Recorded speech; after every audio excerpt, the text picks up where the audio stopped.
How can you run a 10-volt bulb from 220-volt AC without a transformer? Watch this. A small bulb needs 10 volts.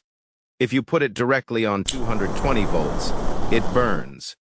Add a capacitor in series. The capacitor will drop 210 volts, leaving exactly 10 volts for the bulb. Now it works perfectly. At 50 Hz, a 1 microfarad capacitor gives a resistance of 3,200 ohms. The bulb and capacitor share the voltage in the same ratio as their resistances.